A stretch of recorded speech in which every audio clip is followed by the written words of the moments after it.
कौशलवाडी हे आपल्या सत्संगाला सुरुवात करते.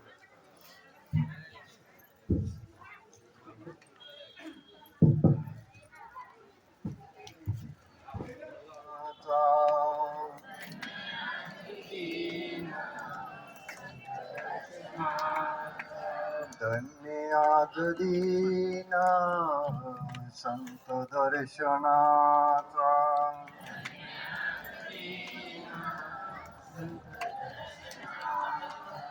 अनंत जन्माचा शीन गेला.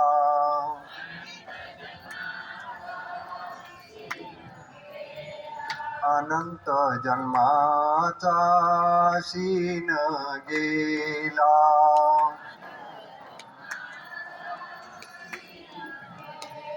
माझ ऐसे वाटे आलिंगन द्यावे.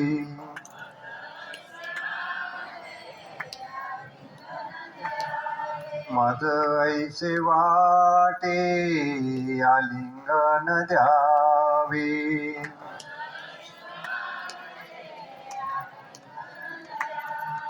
कदा न सोडावे चरण त्यांचे.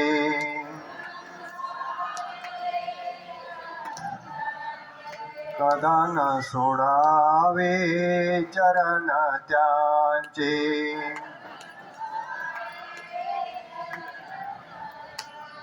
त्रिविध तापाची झाली बोळवण.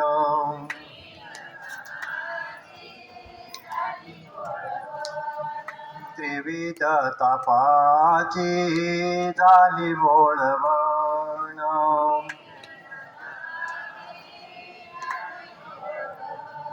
देखिले चरण वैष्णवाचे.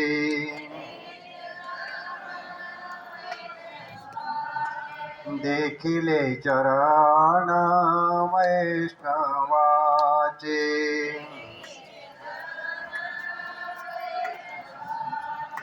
मज ऐसे वाटे आलिंगन द्यावे.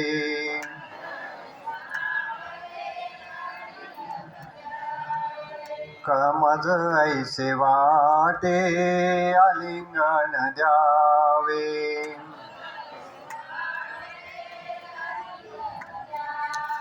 कदा न सोडावे चरण त्यांचे. कदा न सोडावे चरण त्यांचे.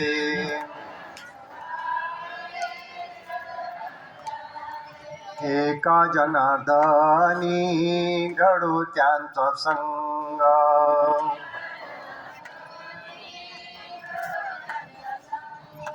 एका जनार्दनी घडू त्यांचा संग.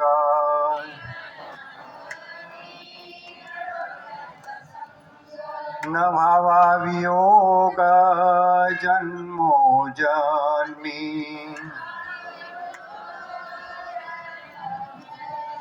न व्हावा वियोग जन्मोजन्मी.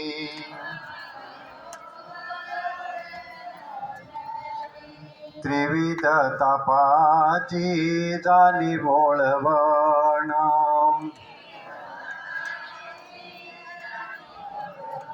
देखिले चरण वैष्णवाचे.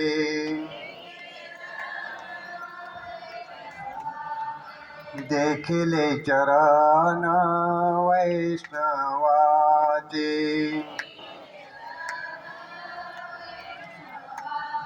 सद्गुरु महाराज आज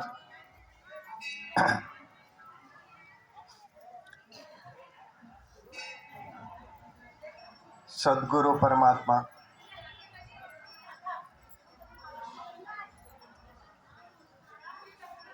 समर्थ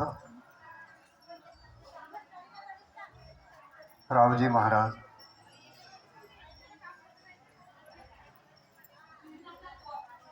यांच्या संत समागम सोहळ्यातून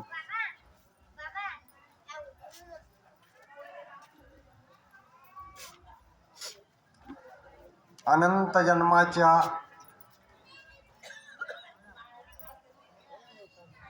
पुण्याईने जो निजात्म बोधाचा अनुभव या ठिकाणी भाग्यवान असे असणाऱ्या जीवांना प्राप्त झाला, त्यांची जीवदशा समाप्त होऊन ते कोणत्या स्थितीला असतात याचा अनुभव माऊली आपल्या हरिपाठातून सांगते. साधू बोध झाला नुरुनिया ठेला ठाईच मुरला अनुभव. साधूचा बोध आणि हे निजात्म ज्ञानगंगा गुजरातमधून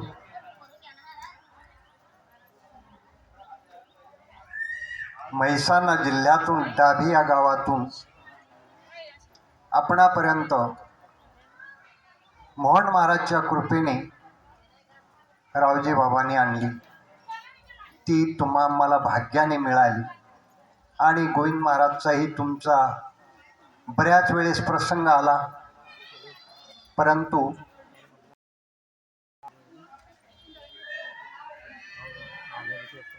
काळाचा ओघ असतो. मृत्यून म्हणे थोर थोर, मृत्यून म्हणे हरिहार, मृत्यून म्हणे हा उतार भगवंताचे, संत महात्म्यांनी लिहून ठेवला. परंतु अनुभवाच्या दृष्टीनं जर पाहिलं तर ज्याचा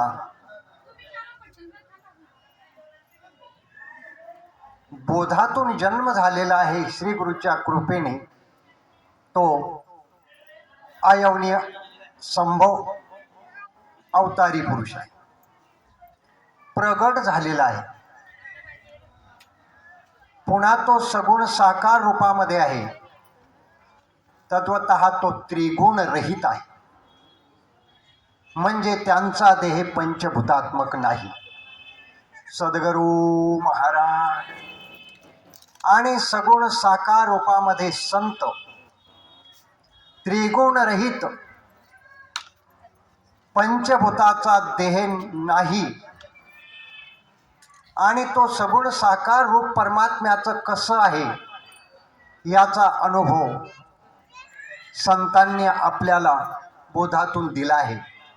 परंतु प्रयत्नाने सतसंगाने आपल्याला त्याचा अनुभव घ्यायचा आहे. रामचंद्र प्रभू न वशिष्ठ गुरुला विचारलं, महाराज शिष्याला बोध केल्यानंतर तो कृतार्थ होतो का? वशिष्ठ गुरु बोलले, रामा ऐक रामराया रघुनाथा, गुरु उपदेशी नाना परी तत्वता, परी शिष्याचा प्रीत नसता, होय व्रथा सकळही. गुरुने अनेक नाना युक्ती प्रवृत्तीने शिष्याला बोध देण्याचा प्रयत्न केला, समजवण्याचा प्रयत्न केला, परंतु शिष्याला समजून घेण्याचा प्रयत्न त्याचा जर नसेल तर दिलेला बोध व्यर्थ जातो, व्यर्थ जातो.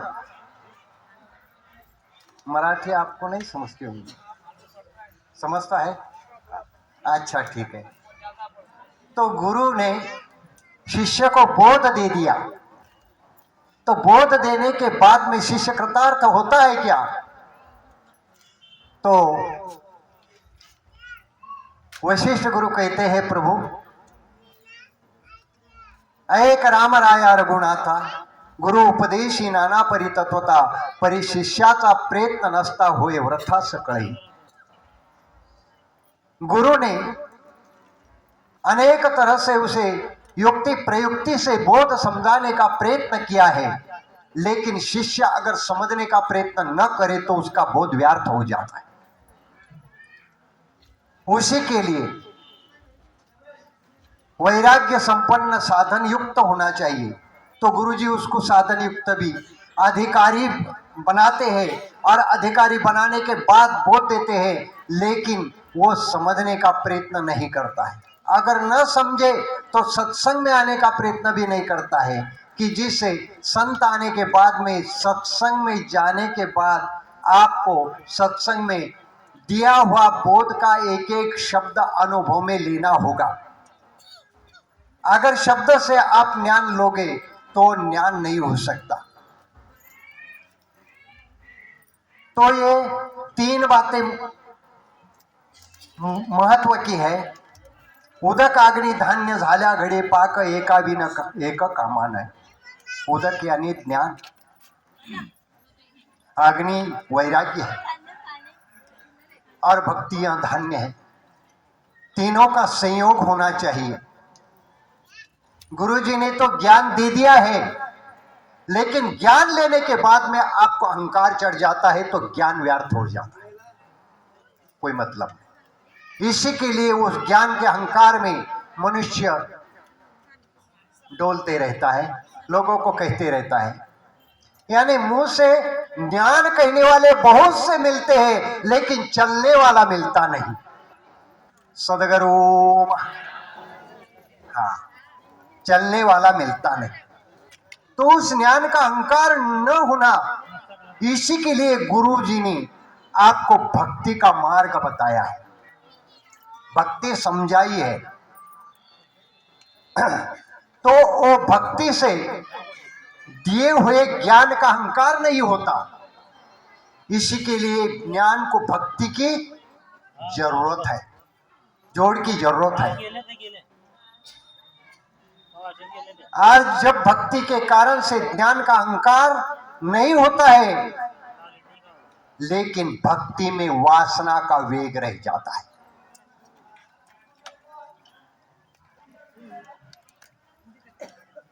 इस भक्ति में वासना का वेग को नष्ट करने के लिए वैराग्य की जरूरत है। वैराग्य होना चाहिए। वैराग्य का सबसे बड़ा एक सूत्र है कि गुरु महाराज जिस टाइम को प्रथम कहते हैं, गुरु से ज्ञान जो लीजिए शीश दीजिए दान। कित्येक भोंदो पची मरे राखी जीवाभिमान। ज्ञान लेना है तो शीश दान देना पड़ेगा। किस लिए दान देता है शीश? पहले किस लिए दान देना पड़ता है कि शीश दिए बिना तन मन धन समर्पित नहीं होता है सदगुरु को। अभी तो बोध लेने के बाद में भी वैसा ही रहता है, तो समर्पण नहीं हुआ है, समर्पण नहीं हुआ है। अगर उसी में निष्काम भक्ति बताई जाती है तो उसी में वासना रह जाती है, इसीलिए भक्ति में प्रेम प्रकट नहीं होता। वासना के कारण से प्रेम प्रकट नहीं होता। तुकाराम महाराज कहते हैं, भक्ति प्रेमा बिन ज्ञान न को देवा। अगर वह सही निष्काम हो, भक्ति शुद्ध हो और उस भक्ति में काम या वासना न हो, तो उस भक्ति में से प्रेम प्रकट हो जाता है।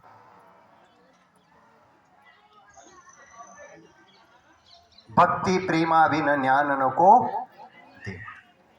थोर प्रेमाचा केला हाची दुष्काळ तयार। तो उस भक्ति की जो उसी के अंदर जो वासना और कामना है, उसको नष्ट करने के लिए वैराग्य की जरूरत है। पर वैराग्य कब होता है? जब तुम मोह का त्याग करोगे, तब ही सही वैराग्य हो सकता है। मोह का त्याग, मोह त्याग करना इतना आसान नहीं है। हे गुरु महाराज, ये सब कुछ तेरा है, मेरा नहीं है। अगर गुरु महाराज ने कह दिया तुम निकल जाओ घर से, ये घर हमारा है, तो तुम निकलोगे? सही बोलो। गुरु महाराज को धन दे दिया है तुमने, गुरु महाराज ने बोले सब कपास का धन मेरे हवाला कर दो और तुम निकलो घर में से। कपास का धन देंगे तुम? 50,000 रुपए आएगी देंगे? 5 रुपए देने की हिम्मत नहीं होती तो 50,000 का कपास कौन देने का रिकामा है? यानी मोह का त्याग नहीं होता। मोह का त्याग नहीं होता तो बोध नहीं होगा, नहीं होगा, नहीं होगा। सदगुरु नहीं होगा। 3 बातें याद रखो। ज्ञान दिया है गुरु महाराज ने, उसका अहंकार नहीं होना तो भी ज्ञान पचन होगा, नहीं तो ज्ञान पचने नहीं पड़ेगा।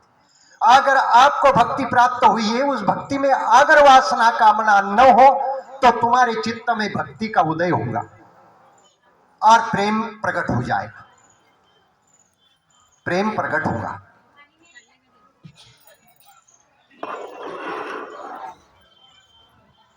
तो उस प्रेम की महिमा क्या है? अगाध है। भक्ति प्रेमा बिन ज्ञान न को देवा।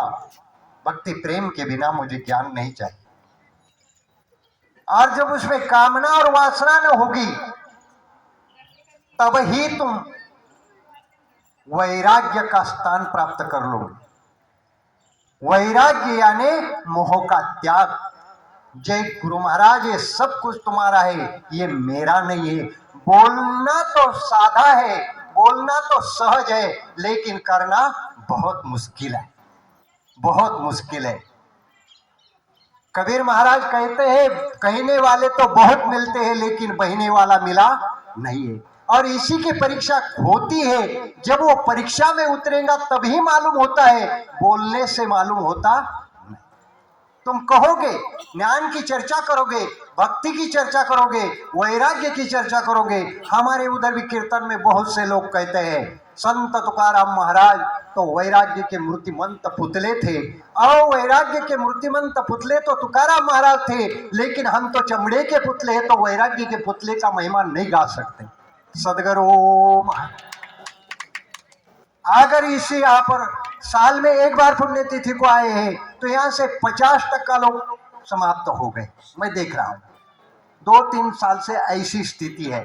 ठीक है, तुम 4 घंटे नहीं बैठ सकते तो 2 ही घंटे बैठो, लेकिन एक भी आदमी वहां से उठकर जाना नहीं चाहिए। एक भी आदमी को जल की और खाने की याद न रहना चाहिए। उसी का नाम तुम चित्त से सत्संग कर सकते हो, नहीं तो कर नहीं सकते। माया को तुम समझ सकते हैं लेकिन माया से पार नहीं हो सकते, ये कभी भी याद रखना। ज्ञान की बातें कर सकते लेकिन ज्ञान पचा नहीं सकते। वैराग्य की चर्चा तुम करोगे लेकिन त्यागी नहीं हो सकते। और जो बन गया उदकाग्नी धान्य झाल्या घडे पाक, एका विने एक कामानो हे। अग्नि है और पानी है और चून नहीं हुआ तो रोटी पकाई जाएगी? पानी भी है, अग्नि भी है, पेट नहीं है तो? पेट भी है और पानी भी है, अग्नि नहीं है तो? तीनों भी होना जब ही भोजन बनेगा। वैसे भक्ति ज्ञान वैराग्य तीनों अपने अंतकरण में प्रकट होंगे, तब ही गुरु का दिया हुआ बोध का अनुभव होगा। और उस अनुभव होने के बाद में साधु बोध झाला नुरुनी, ठाईचं मुरला अनुभव है। यहाँ तक आपको समझना होगा। ये ज्ञान की बातें करने वाले बहुत मिलते हैं हमारे जैसे, लेकिन उस स्थान पर स्थिर रहने वाले मिलेंगे नहीं। वो लाखों और कोटि में एक मिलेगा। हमको 1 रुपए की आस नहीं छूटती है। भक्त इसे जाना जे देही उदास, गेले आशा पास निवारण। आशा छोड़ना कोई साधारण बात है? आशा हे समूळ खणून काढावी तेव्हाच गोसावी व्हावे तेवी। आशा मारून या जयवंत व्हावे तेव्हाच निघावे सर्वातुनी। आशा मार के हे सबसे अलग। तो आप देह की आशा नहीं मार सकते तो और बाकी सब एक भी आशा आप छोड़ नहीं सकते। क्या आशा थी? देवदास भक्ताईशी जाना दे गेले आशापास निवारून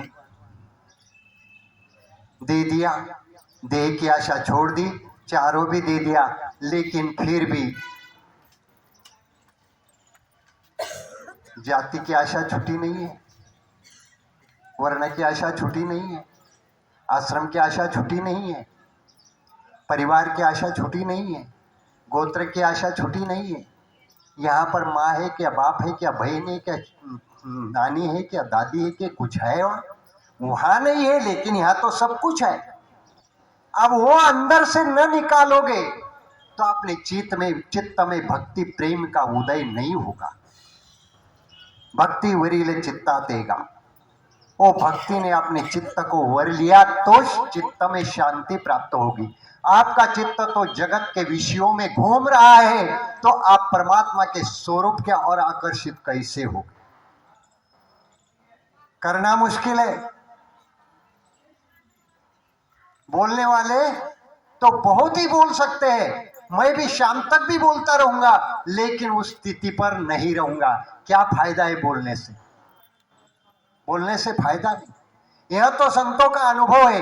एक थोड़ा सा मर्म एक 10-5 मिनट में गुरु महाराज की कृपा से बताता हूं, यानी बताने की मेरी कोई ताकत नहीं है, लेकिन इस नेत्र ने परमात्मा को कभी देखा है नहीं, इस कान ने परमात्मा कभी सुना है नहीं,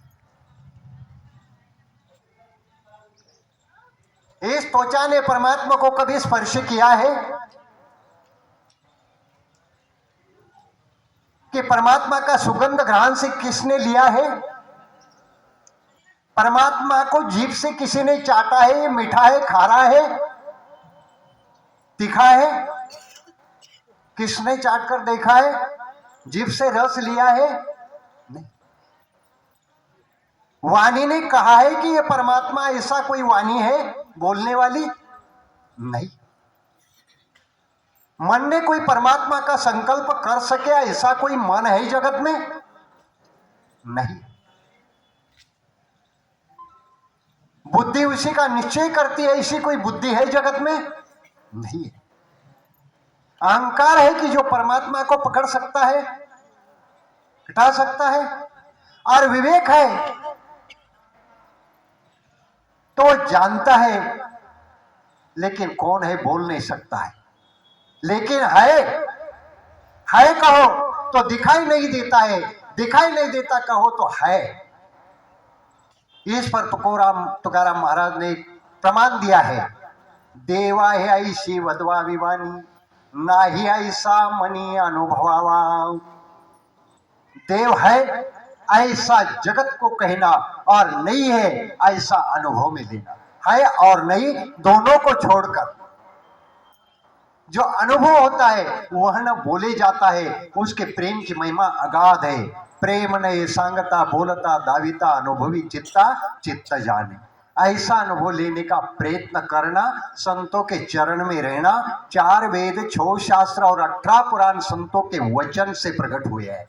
इतनी ताकत वचन की है, और जिस वचन से शास्त्र वेद पुराण प्रकट हुए हैं, उस वचन का वर्णन करते करते शास्त्र मौन हो गए, लेकिन उसका अंत नहीं लगा। इतना बोलकर मैं सदगुरु राव जी महाराज और मधुकर महाराज के चरणों में शब्द पुष्प समर्पित करके पूर्ण विराम देता हूँ। पुंडलीक वरदे हरिविठ्ठल श्री ज्ञानदेव तुकाराम, पंढरीनाथ भगवान की जय, सदगुरु महाराज की जय।